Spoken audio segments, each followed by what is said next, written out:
Hello hello ఒక్క నిమిషం ఆగండి. ఇలా వచ్చి మా చిక్కుడు తీగ పైన ఒక లుక్ వేసి ఆ తర్వాత స్క్రోల్ చేసుకోండి. అదేమో మా ఊరి రామాలయం, ఇదేమో పోయిన వేసవికాలంలో మా అమ్మమ్మ మా కోసం ఈ చిక్కుడుకాయ తీగ పెట్టింది. ఈ శీతాకాలం వచ్చేలోపు ఎంత పెద్దగా పాకేసిందనమాట. అప్పుడెప్పుడే 2019లో కరోనా వచ్చింది కదండి మన ఇండియాకి. కేరళలో స్టార్ట్ అయ్యి కాశ్మీర్ వరకు మొత్తం అంతా స్ప్రెడ్ చేసింది. ఇది కూడా వాకిట్లో పెట్టిన చిక్కుడుకాయ చెట్టు కోడల సాయంతో ఇంటి ముందున్న 100 వరాల చెట్టు వరకు పాకేసింది. మన బాలయ్య బాబు అన్స్టాపబుల్ లాగా అనమాట. నన్ను ఎవడు రాబేది అన్నట్టు. చిక్కుడుకాయలు అంటే ఎవరికి మాత్రం ఇష్టం ఉండదు, నాకు కూడా ఇష్టమే అండి. మరి మీకు ఇష్టమో లేదో నాకు కామెంట్ సెక్షన్లో ఒకసారి చెప్పండి.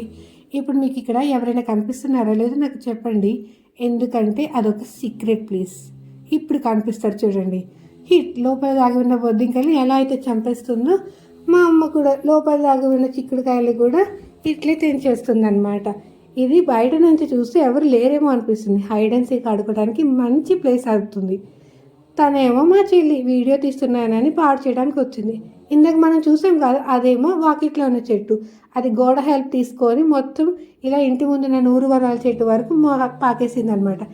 ఇక్కడ వరకు చూశారు కాబట్టి నేను మీకు నాకు తెలిసిన ఇన్ఫర్మేషన్, ఈ వీడియో కోసం నేను తెలుసుకున్న ఇన్ఫర్మేషన్ షేర్ చేద్దాం అనుకుంటున్నాను.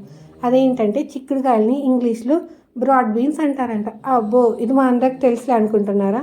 కానీ నేను చెప్పాలనుకున్నది కాదండి. మరేంటంటే బ్రాడ్ బీన్స్లో మనకి కావాల్సిన ఎన్నో విటమిన్స్, మినరల్స్, ప్రోటీన్స్, ఫైబర్ కూడా ఉన్నాయంట. అవి ఏవేవి ఎంత ఉన్నాయో నాకైతే తెలియదు, కానీ స్క్రీన్ మీద మాత్రం యాడ్ చేస్తాను. ఇది మన బీపీకి, షుగర్కి, కొలెస్ట్రాల్కి కూడా బాగా హెల్ప్ అవుతుంది. మరి ఈ వీడియో మీకు నచ్చినట్టయితే ఖచ్చితంగా please like, share and subscribe. మీలో ఎంతమందికి బీన్స్ ఇష్టం కూడా నాకు కామెంట్ సెక్షన్లో చెప్పండి. ఎంత మంచిదైనా ఎక్కువ మాత్రం తినకండి, ఎందుకంటే ఎక్కువ తినేస్తే గ్యాస్ ప్రాబ్లం వచ్చేస్తుందంట. సరే మరి, జాగ్రత్త, బాయ్.